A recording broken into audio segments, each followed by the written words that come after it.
Hola, ¿qué tal? Estamos en un nuevo vídeo y en esta ocasión te traigo los resultados presentados por la compañía CTS. CTS es una empresa que ya he analizado en el canal y que por supuesto, como puedes ver, digamos que esta empresa ha sufrido una reestructuración o un cambio en el modelo de negocio que ha hecho que la compañía haya tenido una bajada desde finales de 2021. La compañía actualmente cotiza a 5,19 y como puedes ver tras la presentación de resultados, digamos que ha subido un 6,35%. Es decir, que la compañía realmente está recuperándose tras esa caída agresiva que ha tenido en el último año y medio, 2 años. De hecho, incluso en los últimos 6 meses, como puedes ver, la compañía ha tenido un fuerte crecimiento del 82%, lo que quiere decir que realmente esa reestructuración del modelo de negocio ha sido importante, por supuesto, porque era una compañía roll-up que crecía a base de adquisiciones, tal y como he explicado en el canal, y ahora mismo es una empresa que crece de forma orgánica. Entonces, digamos que en este vídeo vamos a ver los resultados presentados y si está justificado esta subida del 6%. Como siempre, vamos al Investor Relation, donde aquí por supuesto puedes ver que en el Q4 de 2023 aquí tenemos los resultados tanto en forma de presentación, en forma de nota de prensa y en forma de estados financieros. Vamos a ver ambas partes para que veas que podemos extraer información de ambas partes, primero por una parte la presentación y por otra digamos que las notas de prensa, veremos ambos puntos. Por ejemplo, vamos a ir de forma resumida a la presentación, donde aquí puedes ver de forma gráfica el crecimiento que ha tenido la compañía. Por ejemplo, aquí podemos ver tanto en ventas brutas, ingresos, beneficio bruto y también EBITDA ajustado como ha sido el crecimiento desde 2020 hasta 2023, que como puedes ver ha sido bastante creciente. Como digo, aunque hayan cambiado de modelo de negocio, aquí puedes ver que eso no ha cambiado o no ha perjudicado a priori a la compañía, aunque veremos ahora resultados negativos, pero tendremos que ver las partes ajustadas, que eso es lo importante, y por eso traigo este vídeo al canal, ya que es una forma de aprender cómo entender si los ajustes que hace el equipo directivo son buenos o malos. Si seguimos bajando, aquí vemos por ejemplo el resumen del cuarto trimestre de 2023, donde por ejemplo han tenido cosas interesantes como por ejemplo 2 trimestres consecutivos generando más de 1 billón de ventas brutas, también un cash flow operativo de 114 millones, una reducción de deuda de 52 millones con respecto al año anterior y 97 con respecto al trimestre anterior, también una cartera de pedidos, que esto es importante para ver si sigue habiendo insistencia por parte de la demanda, de 412 millones, es decir, que haya interés por la demanda, que haya una cartera de pedidos cada vez mayor, significa que cada vez la demanda quiere demandar los productos o servicios de, en este caso, CTS, y al mismo tiempo aquí ves de forma porcentual el crecimiento en ventas brutas, beneficio bruto y también EBITDA ajustado. Y lo interesante es que de forma orgánica ha crecido en el cuarto trimestre, como puedes ver, un 10,9%, es decir, crecimiento orgánico de ventas brutas, que es interesante. Pero en el ejercicio fiscal completo 2023 ves que aquí ha bajado el apalancamiento a 1,23 veces de deuda neta EBITDA ajustado, luego veremos si este ajuste es correcto o no, 229 millones de cash flow operativo para hacer distintas operaciones como ya sabes, recompras, adquisiciones, reparto de dividendos, etcétera, etcétera.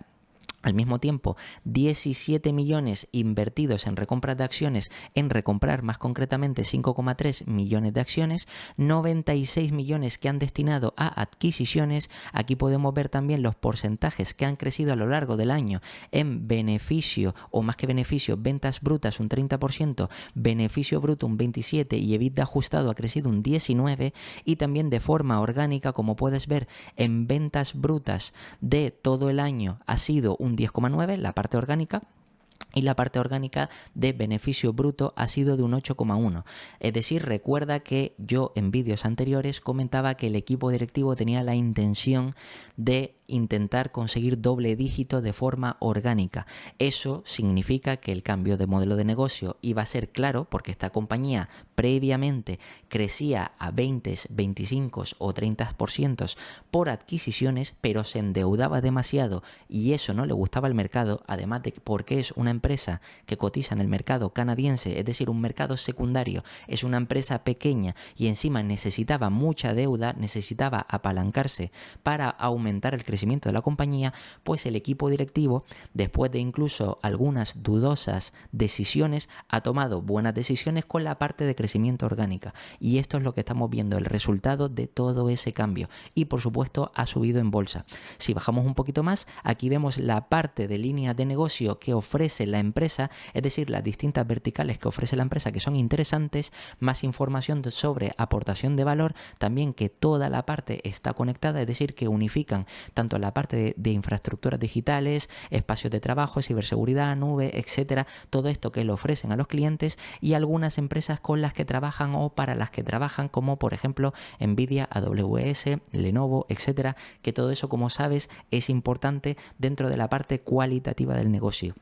En este caso me voy a centrar solo en la parte cuantitativa. Aquí veis que los ratios, más o menos, es decir, digamos que los números, la parte cuantitativa de la empresa es interesante. Aquí podemos ver de ventas brutas 4 billions con respecto a los 3 billions del año pasado. También ingresos ha sido de 2,7 billions con respecto al 2,1. También de ventas o beneficio bruto ha sido de 702 millones. Luego un 26% de margen y con un EBITDA ajustado de 170 millones. Recuerda que la parte ajustada luego miraremos a ver si realmente ese ajuste está correcto o no. Pero lo interesante es que al final llegamos a un beneficio neto oficial, es decir, GAAP, de menos 6 millones, de menos 6,3 millones. Pero aquí lo curioso es que la empresa nos presenta un beneficio neto ajustado de 108 millones, que como ves hay una diferencia enorme. Recuerda que es importante, y esto ya lo he explicado en el canal, no debemos a priori fiarnos de los resultados ajustados que nos presenta el equipo directivo de una empresa. ¿Por qué? Porque estos datos ajustados que no son oficiales pueden estar distorsionados o alterados en función de lo que le interesa al equipo directivo. Por eso debemos verificar si realmente este ajuste es correcto o no. Pero suponiendo a priori, aunque ahora vamos a ver si es correcto o no, suponiendo que este ajuste sea correcto, eso equivaldría a unos EPS ajustados de 0,53 que crecen con respecto al año pasado, que es de 0,50. Si seguimos bajando un poquito más, aquí vemos la parte de ventas brutas del cuarto trimestre, cómo han crecido aquí un 13% y al mismo tiempo la parte orgánica, cómo ha pasado de productos y servicios entre un 10,40 y un 12, que se ha convertido en ese 10,90, que es el crecimiento orgánico que nos ha dicho la compañía. Al mismo tiempo también la parte anual, en las ventas brutas, ha crecido un 31 y aquí vemos la parte orgánica. Como en productos tiene, digamos que una parte orgánica peor, al igual que de forma trimestral del 9%, pero que casi está en ese doble dígito, y la parte de servicios es la que más empuja, con un 14%, lo que equivale a ese 10,90%. Si seguimos bajando, aquí podemos ver, por ejemplo, la parte de rentabilidad, donde la compañía nos habla del beneficio bruto, en este caso de forma trimestral, como ha pasado de 67 millones en el Q1 de 2021 a 181 millones en el cuarto trimestre de 2023, y pasando del cuarto trimestre de 2022 al cuarto trimestre de 2023 ha crecido un 7%, y en EBITDA ajustado también, como puedes ver aquí, también ha crecido con respecto al trimestre anterior un 8%, lo que quiere decir que también es interesante. En cuanto a EBITDA ajustado, aquí vemos el ajuste que nos hacen, que ojo, aquí yo voy a hacer un inciso y esto me lo voy a guardar para la parte de notas de prensa, es decir, esta parte de aquí que está mejor explicado y vas a entender de dónde saco o de dónde extraigo cada dato para verificar si son buenos o son malos estos ajustes, pero aquí a priori ves cómo parten de unas, digamos, o un beneficio neto antes de impuestos de menos 4.400 y llegan a unos 46 millones.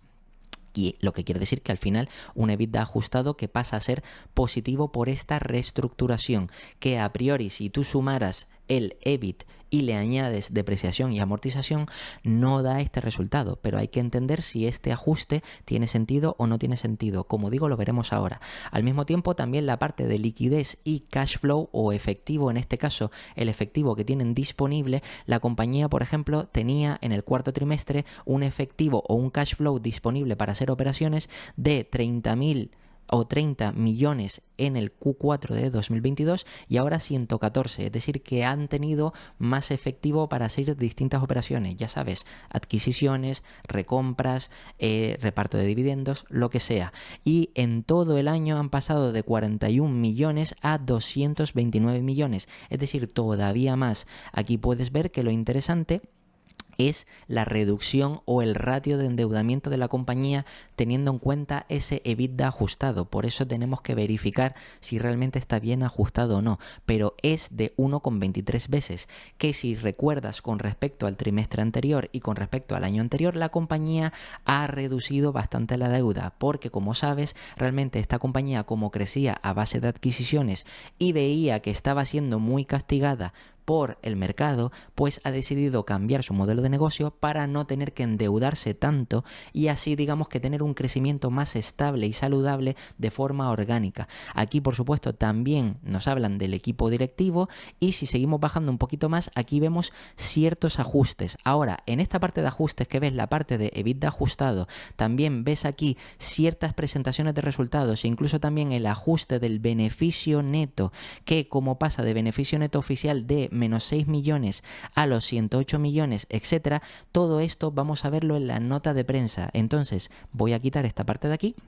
Y en la nota de prensa, como puedes ver, aquí por ejemplo ves, digamos que los resultados presentados o digamos que los puntos claves más importantes de la empresa, como te lo había comentado, ventas brutas de 4 billions con respecto a 3 billions, que es lo que vimos antes, representa un crecimiento del 30%, también digamos que ventas brutas orgánicas un 10,9% y digamos que beneficio bruto un 8,1%, 2,7 billions de revenues, es decir, de ingresos con respecto a los 2,16, crecimiento del 25%, beneficio bruto de 702 millones que incrementa un 27%, EBITDA ajustado de 170 millones que crece 27 millones, un 19%, también el digamos cash flow operativo para hacer las distintas operaciones 229 millones con respecto a los 188 y luego unas recompras que han sido de 5 millones de acciones, que equivale a un gasto o a una inversión de 17 millones de dólares canadienses. Es decir, como ves, son puntos que a priori son bastante sólidos. No voy a repetir todos los datos que ya hemos visto. Aquí, por supuesto, ves los puntos más relevantes e incluso la previsión tanto para el primer trimestre del 2024 como el año completo 2024, que lo interesante es que esperan crecer en beneficio bruto, en este caso a 735 millones y 760, es decir, que esperan pasar de, como ves aquí, de los 702 a los 735 o 760 más o menos, digamos que se movería en ese rango, y un EBITDA ajustado de 185 a 198, que pasarían sobre esos 170 millones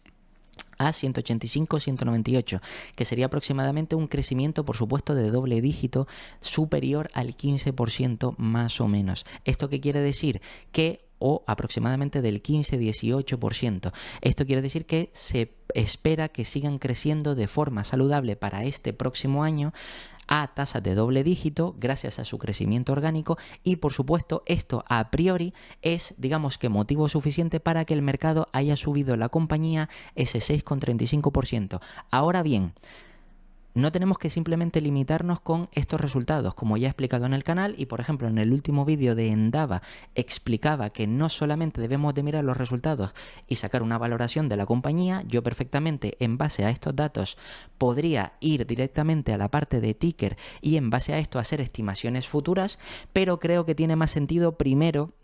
y por eso hay que conocer bien la compañía, verificar datos anteriores y ver si el equipo directivo ha estado manipulando o no las cuentas y realmente si todos los ajustes que ha presentado tienen o no sentido. Entonces, antes de yo hacer la valoración de la compañía, me gustaría también enseñarte esta parte para que aprendas cómo entender los ajustes de un equipo directivo y ver si realmente estamos ante una empresa que nos está dando datos fiables o no. Para eso me voy a volver otra vez aquí a la parte de notas de prensa. Aquí por supuesto ves mucha más información. Tienes la parte de activos, que aquí por supuesto extraemos, como ya sabes, muchísima información. Por ejemplo, la parte de caja, cómo ha crecido, la parte de caja, la parte de digamos, caja restringida en este caso, que sería la caja que no pueden utilizar, también la parte de receivables, inventarios, etcétera, que todo eso sirve para el working capital. Como veremos luego, el working capital realmente ha aportado a la caja, es decir, que realmente el working capital muchas veces lo que hace es que la empresa o tenga que aportar al working capital para que siga funcionando el negocio, o a veces le sobra. Entonces, en este caso, como luego veremos, le ha sobrado, pero bueno, lo interesante es activos, luego la parte de pasivos con la parte de deuda a corto plazo y a largo plazo. El año pasado, como ves, tenían toda la deuda a corto plazo, es decir, a un año, pero la han refinanciado a más años, como puedes ver, y ahora tienen la parte de a corto plazo 1.000.000, 1,6, y a largo plazo pues esos 378 millones. Deuda financiera, recuerda. Y como ves, realmente el nivel de endeudamiento ha bajado, que eso lo veremos ahora. Si seguimos bajando un poquito más, aquí vemos ya la parte de la P&L y aquí empieza la explicación que te voy a dar. Bien, recuerda que en la P&L, digamos que son datos contables. No son datos reales, son datos contables. Es decir, las empresas se pueden contabilizar pérdidas, por supuesto, todo eso, sobre todo si eres una empresa pequeña, para no pagar impuestos. Recuerda que el impuesto es uno de los mayores robos que existe actualmente, porque lo único que hace es quitar o mermar los beneficios potenciales de las empresas, de los negocios, de los autónomos, de las pymes, del que sea. Efectivamente, eso hace que tengan una pérdida considerable, y por eso digamos que las empresas hacen apuntes contables intentando desgravarse o apuntándose gastos para no tener que tributar más en exceso, sobre todo en países donde hay una alta, digamos, o un alto nivel de tasa impositiva. En este caso, como ves, si la empresa parte de productos y servicios los 2,7 millones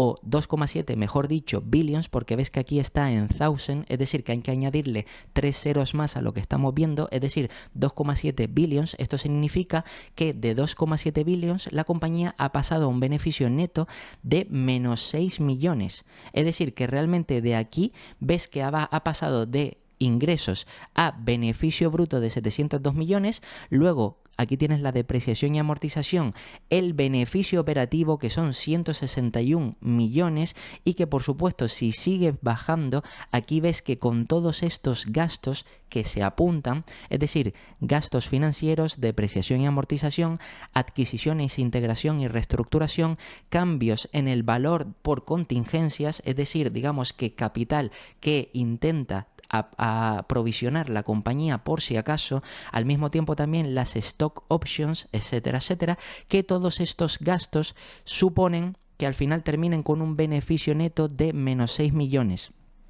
¿Esto qué quiere decir? Que como ves aquí, incluso un poquito más arriba,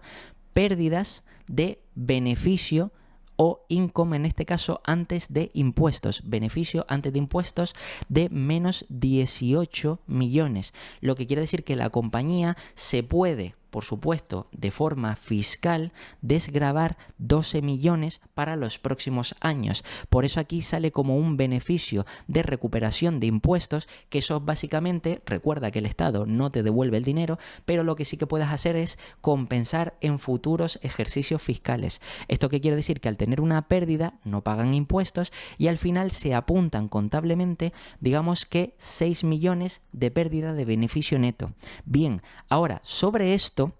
y hay que tener en cuenta que entiende que esto significa que al final es un beneficio neto y por tanto a priori parece que los resultados pueden ser malos, y como puedes ver el año pasado digamos que la compañía generó de beneficio neto 22 millones, lo que quiere decir que al final, al tener digamos que el beneficio neto positivo y el beneficio antes de impuestos, la compañía tuvo que pagar impuestos por esos beneficios. Sin embargo, este año, al tener una pérdida de menos 18 millones, eso quiere decir que se pueden contabilizar para los próximos ejercicios fiscales esa pérdida. Y este año han tenido 6 millones de pérdida. Ahora bien, si bajamos un poquito más aquí, y esto es lo interesante, vamos a la parte, y voy a estar saltando para que entiendas a lo que me refiero. Aquí vemos cómo tienes la reestructuración de ese beneficio neto a el beneficio neto ajustado, de menos 6 millones a los más 108, que es bastante exagerado. Bien, para saber si lo que nos dice el equipo directivo es verdad o no, digamos que el estado financiero que nos dice cuál es la verdad del dinero que ha salido o no ha salido, es decir, el dinero que sale o entra de la empresa, es la parte de los cash flow. Es decir, que esa parte nos dice si realmente ha sido una salida de caja real o no. Aquí, como puedes ver, la compañía reconstruye estas partidas y tenemos que asegurarnos de si estas partidas realmente han supuesto una salida de caja o no. Por ejemplo, aquí podemos ver que la amortización por intangibles, por ejemplo, puede ser el valor de marca, el valor de tus aplicaciones o de los servicios que tú das, entre otras cosas, son de 87 millones. Evidentemente, eso no ha supuesto una salida de caja real de la empresa. Y el resto de cosas que es interesante, por ejemplo, aquí, si vamos a la parte de contingencias, 14 millones, también tenemos aquí la parte de share-based compensation, todo esto. Si vamos aquí a la parte de los cash flow, podemos ver realmente, como ya sabes y como he explicado en el canal, en la lista de contabilidad, que tengo una lista de reproducción donde está la parte de contabilidad con los 3 estados financieros, explico que en la primera parte, digamos que se reconstruye a partir del beneficio neto lo que realmente ha supuesto una salida real de caja y lo que no. Aquí puedes ver que de beneficio neto partimos o parte la empresa de los menos 6 millones, pero luego le suma la depreciación y amortización, que no es una salida de caja real. También ves que las share-based compensation, que son stock options, es decir, son opciones con derecho a tener acciones en el futuro para el equipo directivo o incentivos para los trabajadores, pero que no ha supuesto una salida de caja real. También la parte de gastos financieros, que no ha supuesto una salida de caja, por eso lo vuelven a sumar, porque no supone una salida de caja. También las contingencias no ha supuesto una salida de caja, es decir, que parte de, como ves, de estos que están usando, que están reconstruyendo para llegar al, digamos, en este caso, cash flow real o cash flow operativo, aquí que son los 229 millones, más, como te comenté antes, la aportación del working capital, que en este caso el cambio del working capital ha aportado a la caja 90 millones, es decir, todas estas partidas de aquí que se vuelven a sumar significan que no ha supuesto una salida de caja real, lo que quiere decir que parte de esto, es decir, la share-based compensation, la parte de contingencias, la parte de gastos financieros que veremos en la parte del EBITDA, la parte de depreciación y amortización, etcétera, etcétera, al no ser una salida de caja real, significa que la reconstrucción del beneficio neto sí es más o menos correcto. ¿Por qué? Porque realmente esto significa que están usando aquí partidas, por ejemplo, aquí vemos del EBITDA, cómo utilizan esos gastos financieros, esas share-based compensation, esa depreciación y amortización, es decir, que todo eso va sumando y al final lo que hacen es reconstruir el beneficio, en este caso beneficio antes de impuestos, hasta llegar al EBITDA ajustado. Hay una partida que es verdad que no está arriba en el cash flow, que es la parte de adquisiciones, integración y reestructuración, pero por supuesto aquí en este texto explican realmente que esa parte de adquisición, reestructuración, etcétera, digamos que son pagos que tienen que hacer a profesionales de las empresas en las que han hecho adquisiciones, pero que todavía no los han pagado. Es decir, son cosas que van a pagar, pero no las han pagado todavía. Es decir, que realmente sí podríamos considerar que realmente toda esta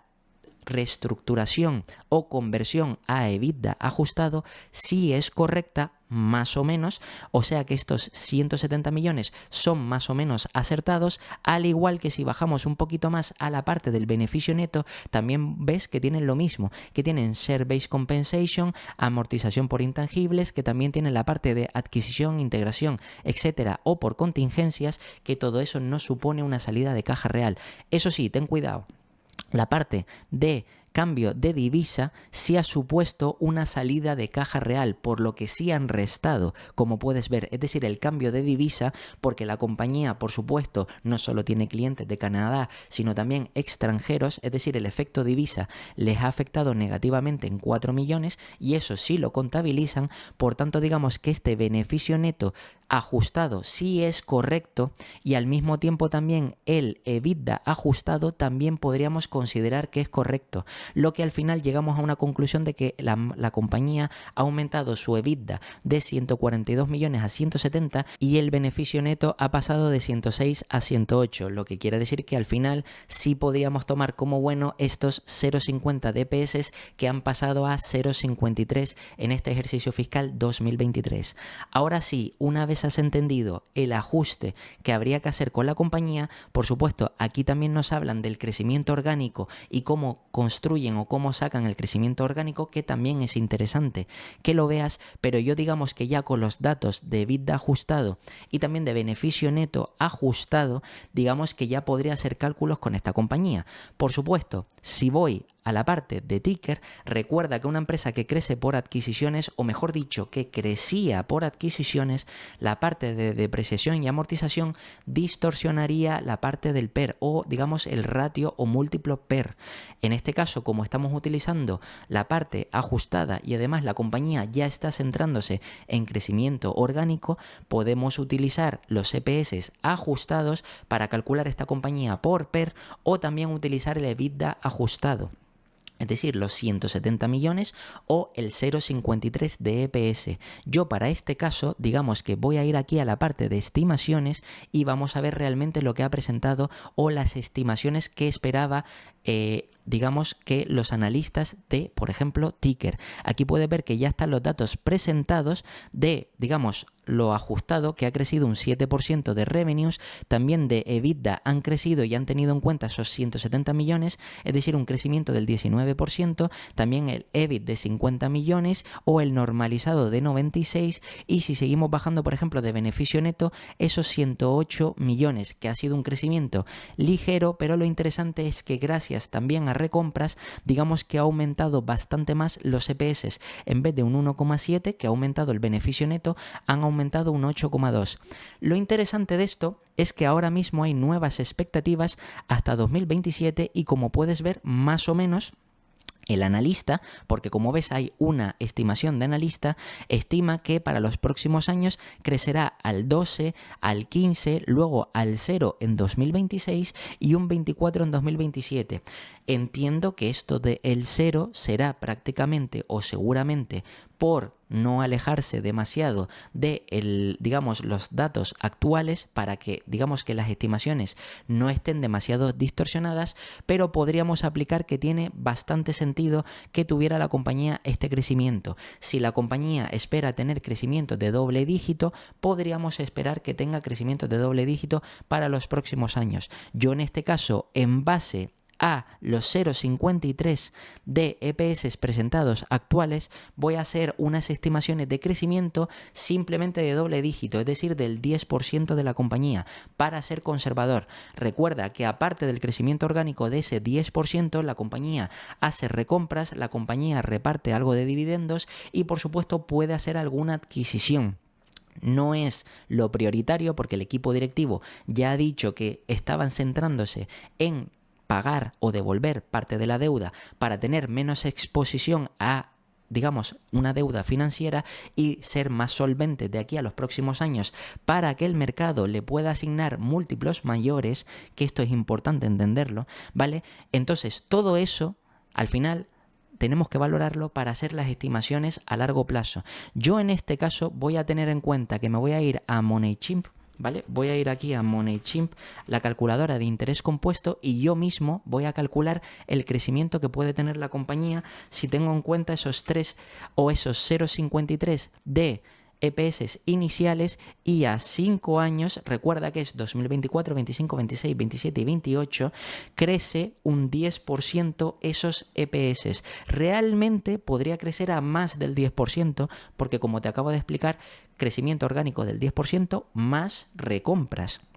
Podría crecer a un 12, podría crecer a un 13, podría crecer a un 15, incluso si hiciera adquisiciones. Vamos a tener en cuenta de forma conservadora que crece al 10%. Eso implica llegar a 0,85. Fíjate, y no es casualidad, que más o menos es los ajustes que ha hecho el analista, que aquí estima 0,86. Es decir, que realmente este cambio de crecimiento del 12, del 15, del 0 y del 24, al final lo que nos está diciendo el analista de forma indirecta es que espera que los EPS crezcan al 10% crecimiento anual, que es razonable. Pero él espera para 2027, yo espero para 2028, incluso un año más atrás. Es decir, estoy siendo más conservador. Bien, una vez tenemos los EPS objetivos, vamos a ver qué múltiplo le aplicamos a esta compañía.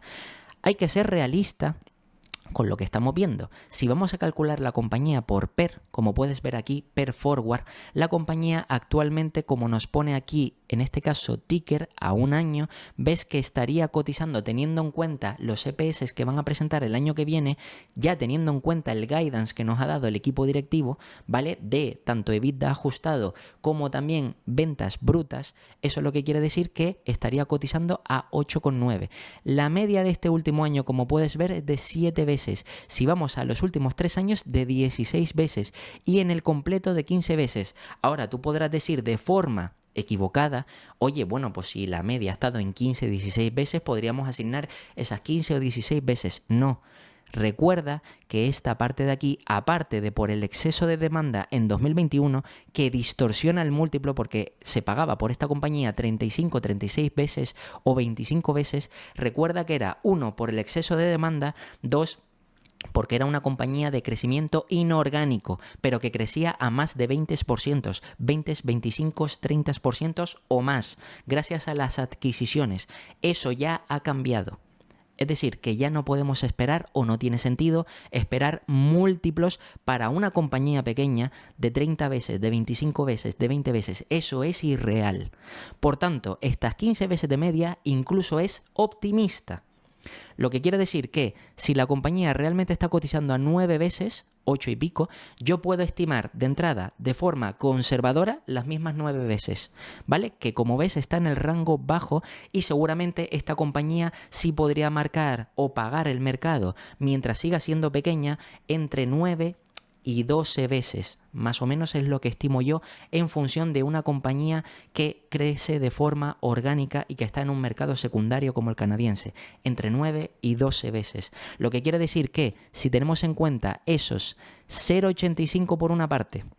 que son DPS, vamos a la calculadora y ponemos aquí 0,85, 0,85 y lo multiplicamos por el múltiplo que yo considero apropiado, primero de forma conservadora de 9 veces, llegaría a un precio objetivo la compañía de 7,65 a 2028. Recuerda que los analistas o el analista estimaba esos mismos EPS pero un año antes, a 2027. Lo que quiere decir que la rentabilidad que estima el analista este sería mayor de la que estoy estimando yo de forma conservadora, pero más o menos llegaría, para que te hagas una idea, a ese precio objetivo, o un año antes o un año después, porque los EPS son iguales. Si el mercado pagara 9 veces, repito, y la compañía, como ves, está a 5,19. Es decir, ahora entraría el que tú valoraras si de aquí a 5 años o 4 años, si tienes en cuenta las estimaciones del analista de ticker, podría llegar a pasar de 5 a 7,65 y si te merece la pena para esta compañía. Eso sí, piensa que si la compañía de aquí en adelante, y ahora es donde tenemos que aplicar la realidad paralela, es decir, la parte externa o ajena a la empresa y cómo afectaría tanto la parte a nivel macroeconómica, los tipos de interés, inflación, el nivel de demanda, etcétera, etcétera. Es decir, si el nivel de demanda aumentara porque los tipos bajan, porque se reduce la inflación, la financiación es más barata, esta compañía podría hacer adquisiciones o podría aumentar o expandirse más rápido gracias a, por ejemplo, publicitarse, digamos que o hacer adquisiciones o también generar un crecimiento mayor intentando llegar a más clientes y absorber parte de esa demanda. Es decir, todo esto sumaría. Bien, todo eso que puedes tenerlo en cuenta o no, yo voy a tener en cuenta los mismos EPS, 0,85, es decir, voy a estimar que va a crecer lo mismo. La diferencia es que el contexto macroeconómico permitiría al mercado que ya no pagara 9 veces, sino que a lo mejor pagara 10, 11 o 12 veces. Simplemente con que el mercado pagara a esos 0,85 de EPS, que es lo mismo, pero en este caso pagara 12 veces, que puede ser factible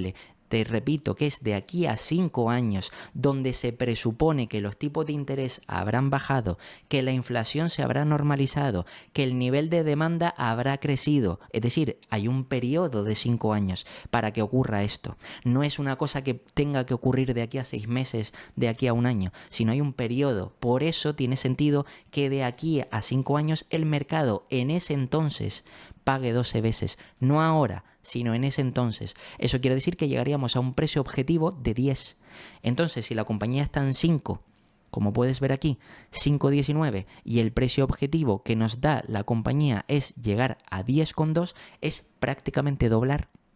a 5 años. Y recuerda que no estoy teniendo en cuenta que los EPS crezcan más, porque no estoy teniendo en cuenta ni que la compañía decida recomprar más de sus acciones, ni que hagan adquisiciones, ni que tampoco aumente el crecimiento o aumente los márgenes de EBITDA, márgenes de beneficio neto, etcétera, etcétera, que permitan a la compañía escalar y crecer más rápido. Pero como has visto, sí es verdad que es factible que mantengan ese crecimiento orgánico de doble dígito. Por tanto, digamos que esto es un precio que podríamos considerar estándar. Por supuesto, eso si el mercado pagara 12 veces. Y dirás tú, bueno, 12 veces puede parecer caro. Si nos vamos a la parte de valoración, como te acabo de decir, aquí puedes ver que incluso en este último año ha habido un momento en el que el mercado ha pagado 12 veces. En los últimos 3 años ves que realmente en el punto previo, es decir, sin tener en cuenta o descartando el exceso de demanda de 2021 y también que el modelo de negocio crecía por adquisiciones, el mercado ya estaba pagando por encima de las 10 veces. ¿Ves? Entre 9, 10 y 12 o 14 veces, 14, 13, 12, más o menos entre 10 y 14 veces, es decir, unas 12 veces. Lo que quiere decir que esta etapa de aquí, más o menos que fue o coincidió con que la empresa fue bajando poco a poco en bolsa para ajustarse a esa nueva expectativa del mercado, pues sí es factible que cuando se recupere todo este nivel,